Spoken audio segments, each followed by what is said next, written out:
Periyar Maniammai Institute of Science and Technology, Tanjavur. Civil engineering with specialization in GIS, remote sensing and more. Cinema express நேயர்களுக்கு வணக்கம். இன்னைக்கு என்ன படத்தோட review பார்க்க போறோம் அப்படின்னு பார்த்தீங்கன்னா, புச்சி பாபு சன்னாவோட இயக்கத்தில் ராம் சரண், ஜான்வி கபூர், சிவராஜ் குமார், ஜெகபதி பாபு, திவ்யேந்து சர்மா, பொம்மன் இரானி அண்ட் டீம் நடிச்சிருக்கிற பெத்தி இந்த படத்தோட ரிவ்யூவை பார்க்க போகிறோம். ஸோ அந்த படம் வந்து மல்டி லாங்குவேஜில் அட் டைம் வந்து ரிலீஸ் பண்ணியிருக்காங்க. படத்தோட டெக்னிக்கல் டீம் பெருசு, எல்லாருமே வந்து ஒரு பெரிய எக்ஸ்பெக்டேஷன்ஸ், ப்ரொடக்ஷன் கம்பெனிலேருந்து எல்லாமே ரொம்ப இதுன்றதுனால இந்த படம் ரிலீஸுக்கு முன்னாடியே ஒரு பெரிய ஹைப் வந்து இருந்தது அப்படிங்கிறத நம்ம இந்த இடத்துல சொல்லியே ஆகணும். இந்த படத்தோட கதை என்ன அப்படின்றத நான் வந்து ரிவீல் பண்ணும். ஒரு கதையாக சொல்கிறதா, 2 கதையாக சொல்கிறதா, இல்லை எத்தனை கதையாக சொல்கிறது அப்படிங்கிறப்ப பல கதைகள் இருக்குதே. நான் இதில் எதுன்னு நினச்சி இந்த ஒன்லைனை சொல்லுவேன் அப்படிங்கிறதா எனக்கு பெரிய போராட்டமாக இருக்குது. ரைட்டுங்க, மலையடி வார மக்கள் அதில் வந்து நம்ம ஹீரோ வந்து ஒருத்தராக இருக்கிறாரு. அவர் சார் ரொம்ப கஷ்டப்பட்டு வேலை செஞ்சுக்கிட்டு இருக்கிறாரு. கவலை இல்லாமல் ஜாலியாக தான் இருக்கிறாரு. ஆனாலும் வந்து அந்த ஊருக்குன்னு வந்து ஒரு ரயில்வே ஸ்டேஷன் வந்து இல்லாமல் இருக்குது. அந்த ரயில் நிற்க கூட மாட்டேங்குது அந்த இடத்துல. அது ஒரு பெரிய சுமையாக இருக்கக்கூடிய சூழலில் ஒரு மிகப்பெரிய அவசியமும் தேவையும் ஹீரோவுக்கு வந்து ஒரு சூழலாக உருவாகுது. அதுக்கு பிறகு ஹீரோ வந்து என்ன பண்ணார் அப்படிங்கிறது அந்த படத்தோடைய கதை. இது வந்து நான் உங்களுக்கு ஸ்பாயிலே பண்ணாமல் கஷ்டப்பட்டு கண்டுபிடிச்ச ஒரு ஒன்லைன். ஒருவேளை டைரக்டர் மட்டும் இந்த ரிவ்யூ பார்த்தா இது என் படத்தோட கதை இல்லையே அப்படின்னு சொல்லிட்டு என்னை கிளைம் வேணால் பண்ணுறதுக்கு வாய்ப்புகள் இருக்குது. ஏன்னா நான் ஆல்ரெடி சொன்ன மாதிரி இது ஒரு கதையாக நம்ம சொல்ல முடியாது, பல கதைகள் இருக்குது. அதனால் நீங்கள் அதெல்லாம் வந்து தேட்டரில் போய் பார்த்து தெரிஞ்சுக்கோங்க. ரைட், இந்த படத்தோடைய டைரக்டர் வருவோம். புச்சி பாபு சனா, உப்பண்ணான்னு சொல்லிட்டு ஒரு படம், அந்த தெலுங்கு படம் வந்து பார்த்துருப்பீங்க. அந்த படத்தில் கூட விஜய் சேதுபதி வந்து வில்லனா நடிச்சிருந்தார். இந்த படம் நிறைய பேருக்கு வந்து ஞாபகம் இருக்கு, ஏன்னா பாட்டெல்லாம் செம்ம ஃபேமஸ்ஸு. சரிங்களா, எனக்கு அந்த படத்தை வந்து நான் பார்த்தேன். ஏன்னா விஜய் சேதுபதி வில்லனா பண்ணியிருக்காரு. ஸோ கண்டிப்பாக பார்க்கணுமே அப்படிங்கிறதுக்காக பார்த்தேன். உண்மையிலே ரொம்ப நல்லா இருந்தது.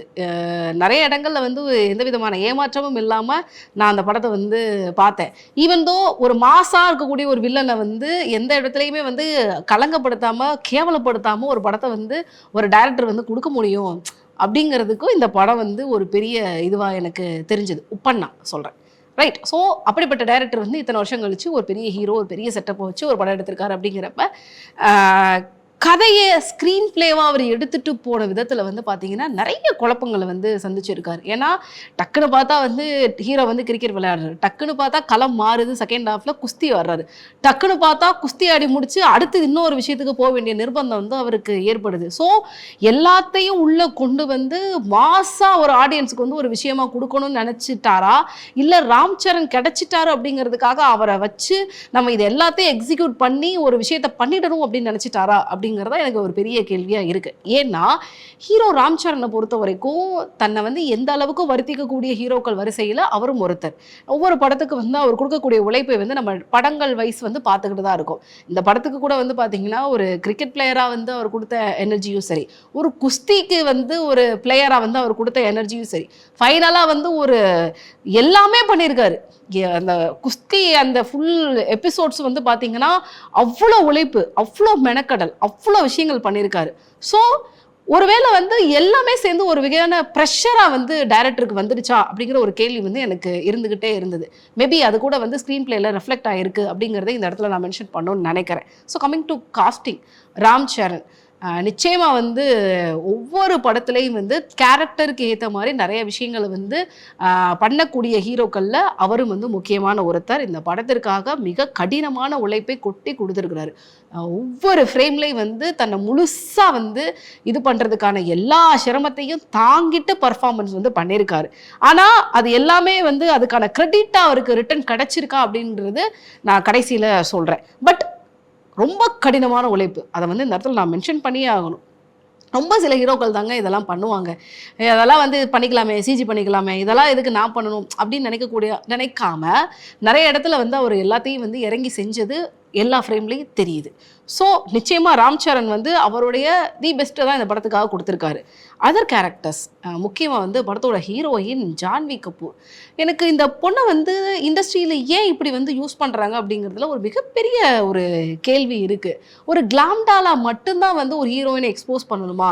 ஏன்னா இன்றைக்கி சினிமா அந்த கட்டத்தை எல்லாம் தாண்டி எங்கேயோ போய்கிட்டு இருக்கிறப்ப இன்னும் அதையே பழைய ட்ரெண்டை வந்து தூக்கிட்டு அப்படியே கொண்டு வந்து ஒரு நரேட்டிவை ஏன் திரும்பி திரும்பி செட் பண்ணுறாங்க அப்படிங்கிறது தெரியல.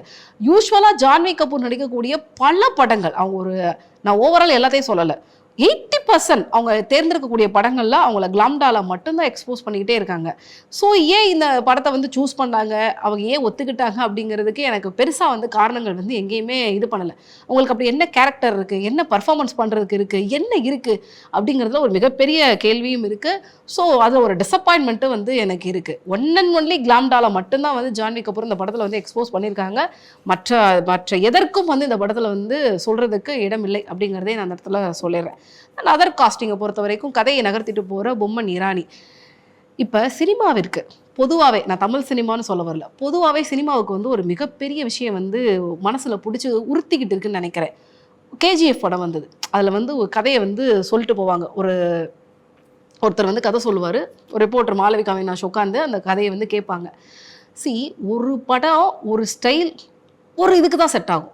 அதே மாதிரி அது ஹிட் ஆகிடுச்சு, அது ஒரு பெரிய நரேட்டிவ் செட் பண்ணிடுச்சு அப்படிங்கிறதுக்காக அதை பேஸ் பண்ணி நம்ம எடுத்தெடுத்து சில விஷயங்கள் அதே மாதிரி ட்ரை பண்ணோம் அப்படின்னா அது பெரும் ஒரு பெரிய இதுவாக வருமா அப்படின்னு பார்த்தீங்கன்னா கிடையவே கிடையாது.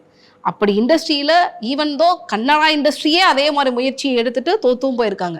தெலுங்கு இண்டஸ்ட்ரியும் சரி, தமிழ் இண்டஸ்ட்ரியும் சரி, எல்லாருமே வந்து நான் கேஜிஎஃப் மாதிரி கதை சொல்கிறேன், ஒருத்த இருந்தா சார், அப்படி சார், இப்படி சார் பில்டப் சார், ஏன் சார் அப்படிங்கிற மாதிரி ஒரு சிச்சுவேஷனுக்கு தான் இன்றைக்கி வந்து எல்லா சினிமாவும் தள்ளப்பட்டிருக்கு. ஸோ மீண்டும் மீண்டும் வந்து எல்லாருமே வந்து ஒரு கேஜிஎஃப்ல கதை சொன்ன பேட்டர்ன்லேயே வந்து நான் சொல்கிறேன் அப்படிங்கிற ஒரு நரேட்டிவை வந்து தயவு செய்து மாற்றிக்கணும் அப்படிங்கிற ஒரு விஷயத்தையும் இந்த இடத்துல நான் ரெக்வஸ்ட்டாக வந்து கேட்டுக்கிறேன். ஏன்னா அது திரும்பி இப்போ கேஜிஎஃப்க்கே அடுத்தடுத்து நீங்கள் அதே பேட்டர்னில் எடுத்தாலும் வேலைக்கு ஆகுமாங்கிறது எனக்கு தெரியலை. பட் அது வந்து எல்லா விஷயத்திலும் அதே மாதிரி பண்ணணும் அப்படிங்கிற முயற்சியை வந்து பண்ண வேணாம் அப்படிங்கிறதே இந்த இடத்துல வந்து ஒரு இதுவாக வந்து நான் மீண்டும் சொல்லிக்கிறேன். அடுத்து வந்து சிவராஜ்குமார். இப்போ வந்து ஒட்டுமொத்தமாக சவுத் இண்டஸ்ட்ரி எல்லாருமே வந்து சிவராஜ்குமார் மேலே ஒரு பெரிய கண்ணா இருக்காங்கன்னு நினைக்கிறேன். ஏன்னா அவர் வந்து நிறைய கேரக்டர்ஸ் வந்து பண்ணுறாரு அப்படிங்கிறது தெரிஞ்சுக்கிட்டு எப்படியாவது வந்து அவரை கன்வின்ஸ் பண்ணி வந்து கூட்டிகிட்டு வந்துடுறாங்க. அவரும் வந்து கொஞ்சம் பேசிக்காக இலக்கண மனசுக்காரர் தான். அதனால் வந்து ஈஸியாக வந்து கன்வின்ஸ் ஆகி அவர் வந்து நிறைய படங்கள் வந்து பண்ணிடுறாரு. இந்த படத்தை பொறுத்த வரைக்கும் ராம் சரண் கூட ஒரு சப்போர்ட்டிவ் கேரக்டர் ரொம்ப பிலீவ் பண்ணியிருக்காரு. அது நிறைய இடங்கள்ல வந்து எனக்கு இந்த ஓவரால் படத்திலேயே குறையே சொல்ல முடியாம ஒருத்தருடைய கேரக்டர் வந்து சொல்லணும் அப்படின்னு பார்த்தீங்கன்னா அது சிவராஜ்குமாரோட கேரக்டர் தான். அவரோட கொடுத்த ரோலை ரொம்ப நீட்டாக பண்ணியிருக்காரு. எந்த இடத்துலையும் எனக்கு எதுவும் பெருசாக வந்து உறுத்தலே வந்து தெரியலை. அதன் பிறகு ஜகபதி பாபு அப்படிங்கிறத ஒரு 10 நிமிஷம் கழிச்சு நான் கண்டுபிடிச்சிட்டேன். ஏன்னா ரொம்ப கஷ்டமாக இருந்தது. ஏன்னா கம்ப்ளீட்டாக சேஞ்ச் ஓவர் பண்ணி மேக்கப்லேருந்து எல்லாமே மாற்றி யூஸ்வலாக பார்க்கக்கூடிய முகங்களாக இல்லாமல் வித்தியாசமாக இருக்கணும் அப்படின்னு சொல்லிட்டு மேக் ஓவரில் நிறைய விஷயங்கள் பண்ணியிருக்காங்க. அது கொஞ்சம் லேட்டராக வந்து தான் நம்மளால் ரியலைஸ் வந்து பண்ண முடியுது. அதன் பிறகு திவ்யேந்து சர்மா இவருடைய கேரக்டர் வந்து ஒரு கொடுத்த விஷயத்த வந்து பண்ணியிருக்காரு. இதில் முக்கியமாக வந்து டெக்னிக்கல் டீமை பற்றி பேசணும். ஏஆர் ரஹ்மான். ஸோ சிக்கிரி பாட்டு வந்து பார்த்துருப்பீங்க. ஒரு பெரிய வாவ் தலைவன் வந்து மாஸ் பண்ணிட்டாயா தெலுங்குல அப்படின்னு சொல்லிட்டு ஒரு பெரிய விஷயத்தை வந்து சில்லறையெல்லாம் செதற விடலாம் அப்படின்னு நினைக்கிறப்போ வந்து பார்த்தீங்கன்னா அதர் பாட்டு மற்ற பாடல்கள் எதுவுமே வந்து மனசில் வந்து கொஞ்சம் கூட ஒட்டாமல் போனது வந்து ரொம்ப வருத்தமாக இருக்குது. இப்போ பொதுவாக தெலுங்கு டப்பிங்கில் ஒரு படம் பார்க்குறோம் அப்படின்னா நமக்கு ரொம்ப ரொம்ப கஷ்டமானது தெரியுமா அந்த படத்தில் வர்ற பாட்டு. ஏன்னா இங்கே இருக்கிற ஆட்கள் வந்து இஷ்டத்துக்கு வந்து 4 தமிழ் வார்த்தையை போட்டு அந்த டியூனுக்கு தாளத்துக்கு மேட்ச் பண்ணுறேன்னு சொல்லிட்டு ஒரு விஷயம் பண்ணிடுவாங்க. அப்போ நம்மளுடைய நிலைமையை நினச்சி பார்க்குறப்ப ரொம்ப பயங்கரமாக இருக்கும். ஆனால் சில கம்போசர்ஸ் வந்து பண்ணுறப்ப அது எல்லாருக்குமான பாட்டாக இருக்கும். நீங்கள் இந்த படத்தை தெலுங்குல பார்க்குறப்ப தெலுங்குக்கான பாட்டாக இருக்கும், தமிழில் பார்க்குறப்ப தமிழுக்கான பாட்டாக இருக்கும், கன்னடாவில் கம்போஸ் பார்க்குறப்ப கன்னடாவுக்கான பாட்டாக இருக்கும். அந்த மாதிரியான மொமெண்ட்டை கொடுக்கறதுல தலைவன் எவ்வளோ பெரிய சித்து ஏஆர் ரஹ்மான். ஆனால் அவரே வந்து இந்த ஜிகிரி பாட்டை தவிர மற்ற எல்லா பாட்டையும் வந்து நம்மளை வந்து ரொம்ப வந்து வாட் இஸ் திஸ் தெலுங்குலேருந்து யாராவது வந்து லிரிக்கை மட்டும் எடுத்து போட்டு ஏதோ பண்ணி வச்சிட்டாங்களா அப்படிங்கிற மாதிரி ஒரு விஷயத்தை வந்து கிரியேட் பண்ணார். ஸ்ருதிஹாசன் பாட்டெல்லாம் வந்து பார்த்தீங்கன்னா தமிழ் சினிமா அது தமிழில் கேட்குறப்போ வந்து உண்மையிலே வந்து ஐயா ஏயா அப்படி பண்ணிட்டீங்க அப்படின்னு சொல்லிட்டு கதறி எழுதிடணும் அப்படிங்கிற ஒரு விஷயம் வந்து தோணிடுச்சு. அண்ட் தென் முக்கியமாக ஆர்ஆரை பொறுத்த வரைக்கும் நான் ஒரு பெரிய விஷயம் கண்டுபிடிச்சேன். ஏஆர் ரஹ்மான் அவர்கள் வந்து பார்த்தாலே பரவசம் வந்து படத்தில் வந்து அதை 3 எழுத்து கெட்ட வார்த்தை உனக்கு தெரியுமா சிசியா சொல்லு அந்த பாட்டு ஒன்று இருக்கும். பாடினா காப்பிரைட் போட்டுருவாங்க, அதனால தான் நான் பாடல. அந்த பாட்டை அப்படியே ஆர்ஆர் போட்டிருக்காருங்க. அந்த ஒரு விஷயத்தை வந்து நான் தான் கண்டுபிடிச்சேன். யாராவது வந்து சேம் ஃபீல் உங்களுக்கு வந்தது அப்படின்னா நீங்களும் கமெண்ட்டில் வந்து எஸ் அப்படின்னு சொல்லிட்டு ஹைஃபை போட்டிங்க அப்படின்னா ரைட் என்ன மாதிரி நீங்களும் சிந்திச்சிருக்கீங்க அப்படிங்கிறத நான் வந்து இது பண்ணிப்பேன். அதன் பிறகு வந்து படத்தோட அடுத்த டெக்னிக்கல் டீமாக சுகுமாருடைய ரைட்டிங்ஸ். எனக்கு இந்த படத்தை பொறுத்த வரைக்கும் சுகுமார் ரைட்டிங்கில் வந்து மிகப்பெரிய ஒரு டிசப்பாயின்மெண்ட் இருக்குது. அதனால் இதை வந்து நான் இவ்வளோ எலாபரேட்டாக வந்து சொல்லணும் அப்படிங்கிறப்ப எனக்கு இல்லை, மனது வந்து ஒத்து போகவில்லை அப்படிங்கிறத நான் அந்த இடத்துல சொல்லிடுறேன். அண்ட் தென் டிஓபி ரத்னவேலு அவருடைய ஒளிப்பதிவில் அழகாக இருக்கிறது எல்லா இடங்களுமே. நல்லா எந்த மலை பிரதேசமாக இருக்கட்டும், ஆந்திர பிரதேசமாக இருக்கட்டும், எல்லா பிரதேசத்தையும் வந்து அழகாக காமிச்சிருக்கிறாரு. நவீன் நூலியோட எடிட்டிங்கை பொறுத்த வரைக்கும் படத்தோட நீளத்தை வந்து அவர் கண்டிப்பாக கன்சிடரேஷன் பண்ணியிருக்கணும் அப்படிங்கிறத எல்லாருமே வந்து தோணுச்சு. என் கூட படம் பார்த்த அத்தனை பேருமே வந்து முதல் பாதி எப்போ முடியும், இன்னுமா முடியலை அப்படிங்கிற மாதிரி ஒரு சின்ன ஒரு மொமெண்ட்டை வந்து அந்த இடத்துல எக்ஸ்பிரஸ் பண்ண ஆரம்பிச்சிட்டாங்க. சேம் லைக் செகண்ட் ஹாஃபுக்கும் அந்த ஒரு விஷயம் இருந்தது. பெரிய ஹீரோ, பெரிய ப்ரொடக்ஷன், பெரிய ஆர்டிஸ்ட், இவ்வளோ விஷயங்கள் இருக்கணும் அப்படிங்கிறதுக்காக அந்த படத்தை இவ்வளோ பெருசாக எடுத்துகிட்டு போகணும் அப்படிங்கிறது நெசசிட்டி இல்லை அப்படிங்கிறதையும் சினிமா வந்து இனி வரும் காலங்களில் வந்து இது பண்ணிக்கணும். ஏன்னா இன்னைக்கு வந்து 2 மணி நேரம் உட்காந்து ஒரு இடத்துல கட்டி போடுறதுங்கிறதே பெரிய விஷயமா இருக்குது. அப்படி இருக்கிறப்ப ரொம்ப ரொம்ப லென்த்தியான விஷயங்கள் வந்து மக்களை வந்து சோர்வடைய வைக்குது அப்படிங்கிறத இந்த மொமெண்ட்ல எடிட்டர் வந்து கன்சிடரேஷன் பண்ணியிருக்கணும். ஓவரால் இந்த படம் பெத்தி நம்ம தமிழ் ஆடியன்ஸுக்கு எப்படி இருக்குது அப்படின்னு பார்த்தீங்கன்னா, ஒரு நார்மலாக நம்ம ஈவந்தோ ஒரு தெலுங்கு டப்பிங் படம் தான் பார்க்குறோம் அப்படிங்கிற மொமெண்ட்டு நிறைய படங்களில் இல்லாமல் பார்த்துருக்கோம். நம்ம அதெல்லாம் வந்து மறந்துட்டு நம்ம சிலிர்த்து போய் சில்லறையெல்லாம் சிதற விட்டுருக்கோம். ஆனால் இன்னைக்கு வந்து ராம் சரண் அப்படிங்கிறவருக்கு தெலுங்குல மட்டும்தான் ஃபேன்ஸ் இருக்காங்கன்ட்டு கிடையாது, எல்லா ஸ்டேட்லேயும் ஒரு பெரிய ஃபேன் பேஸை வந்து கிரியேட் பண்ணி வச்சிருக்காரு. அப்படிங்கிறப்ப அவருக்குன்னு இருக்கக்கூடிய ஒரு பெரிய எக்ஸ்பெக்டேஷன் ஐப்போட தான் அந்த படத்தை நம்மளும் வந்து போய் உட்காந்து பார்த்தோம்.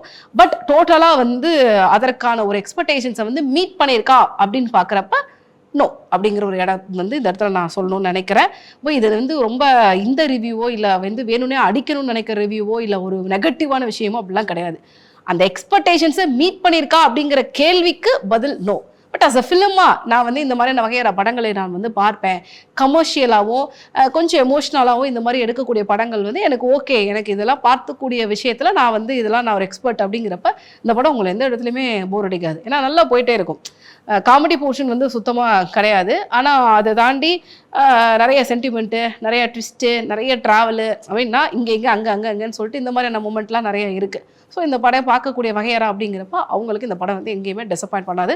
குறிப்பாக ராம் சரண் ஃபேன்ஸுக்கு வந்து அவங்களுடைய எக்ஸ்பெக்டேஷன்ஸை 100% வந்து பூர்த்தி பண்ணலை அப்படின்னா கூட அப் டு 75% வந்து பூர்த்தி பண்ணக்கூடிய ஒரு படமாக இந்த படம் அமைஞ்சிருக்கு. இந்த பெத்தி படத்துக்கு நம்ம சினிமா எக்ஸ்பிரஸ் கொடுக்கக்கூடிய ரேட்டிங் என்ன அப்படின்னு பார்த்தீங்கன்னா, மீண்டும் உங்களை சினிமா எக்ஸ்பிரஸோட மூவி ரிவ்யூவில் மீட் பண்ணுறேன். Until then bye from RJ Rohini.